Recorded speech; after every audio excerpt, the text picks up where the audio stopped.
welcome to Real Economy. In this episode, we will look into the impact of the coronavirus pandemic on our economies.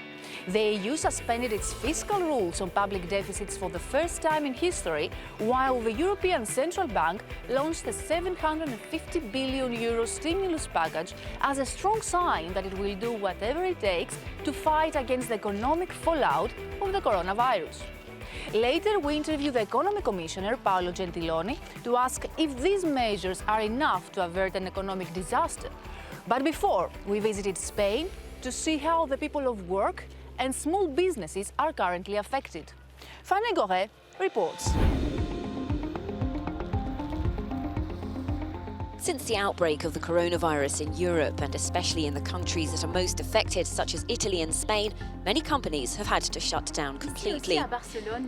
Also here in Barcelona, one of the most touristic cities in Europe, the impact of this sanitary crisis is visible. The concern that comes immediately after stopping the virus is the economic consequences and the measures that will be taken at national and European level to protect businesses and jobs. Tourism represents almost 13% of GDP and is one of the sectors which contributes most to the economy of the country. And it's been hit hard by this crisis. Eric, a restaurateur, had to put his 20 employees under technical unemployment. On ne sait pas comment les clients vont revenir si le tourisme international. What we really want is concrete, real support for our employees, for us. For us to be able to reopen in good conditions, with a cash fund that allows us to relaunch the activity day by day. Thanks to the creation of the European Fund and more flexible budgetary rules in Europe, the Spanish government will mobilise €200 billion, that's 20% of its GDP, to support the country's economy.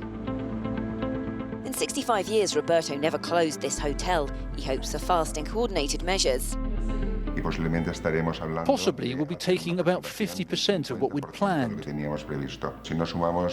If we don't have efforts from the banks, from the government, from suppliers and customers, we'll not be able to get out of this situation. We need the leaders of the countries of the Union to be firm and to dictate the same policies, a common policy.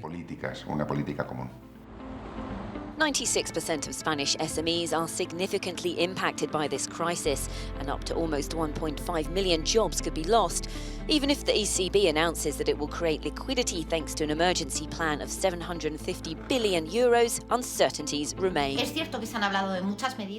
It's true that many measures have been discussed, but there are still none that have been undertaken. And we're afraid that when there is finally consensus, it will be too late to avoid a crisis that undoubtedly, from an economic point of view, will be very strong.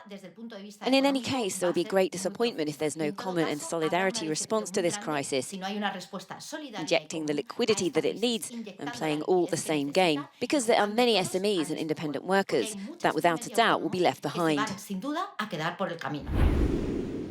Before we go to the Commissioner Gentiloni to talk about the European economy, let's explore some of the keywords being used in the new debate on how to tackle the crisis. General escape clause from Stability and Growth Pact. The escape button that allows member states to skip deficit restrictions, and they can spend as much as it's needed in order to support economy and health systems. European Stability Mechanism. A fund created during the Eurozone crisis to provide emergency loans in return for reform programs. This fund is able to raise €410 billion on behalf of Eurozone countries. Corona bonds. The big bazooka of issuing common Eurozone bonds and sharing debt that Rome and other hard-hit countries could use to pay for healthcare or stimulate the economy, which is still dividing member states. So back to the studio in Brussels to interview the EU Economy Commissioner Paolo Gentiloni and ask how the EU can support people and, of course, businesses facing this unprecedented crisis. So, Commissioner, thanks for joining us. All these efforts, also by member states, to support their economies in this huge crisis, also leads to an extra debt burden. How this debt burden should be carried forward? My answer could be trust the ECB, to make it simple, because in fact I think that the ECB and globally all central banks reacted in a very strong way, and the pandemic purchase extraordinary program from the ECB was, I think, very important to stabilize markets and to avoid fragmentation, especially in the euro area. So for the moment, I think that this intervention is perfectly capable to keep the situation under control.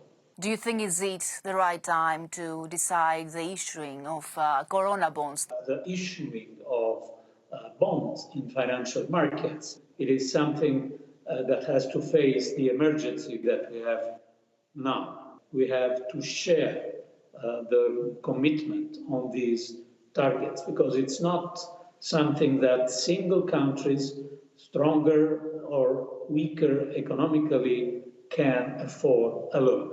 But is it the right moment for these corona bonds? And can you really say that this no from Germany or the Netherlands is a no to solidarity for the weaker countries? A no to solidarity in this moment will put in danger all our projects. And we will discuss on the tools. There is not only on the table the possibility to use ESM, the possibility to issue bonds. There is the European Union budget. There is the possibility to strengthen the role of the European Bank for Investment. I think on the table of the finance ministers we'll have a toolkit and to build consensus on the measures that are necessary for the immediate future. There is already a discussion, Commissioner, about what the world will look like after this coronavirus crisis. Do you think that the treaties need to be reworked? Well, this is not a discussion for today. For sure, we will have a stronger public intervention at national level. The role of the state will be stronger than before. We should fight for a stronger healthcare system, a stronger commitment on welfare state. But we also have to know that a stronger state role could also mean more attraction for authoritarian models coming even both from outside and from inside our union. And this would be a real danger in the world after the pandemic. Commissioner, thank you very much for this interview. Thank you. That's all from us now. Thanks for watching and see you soon on Euronews.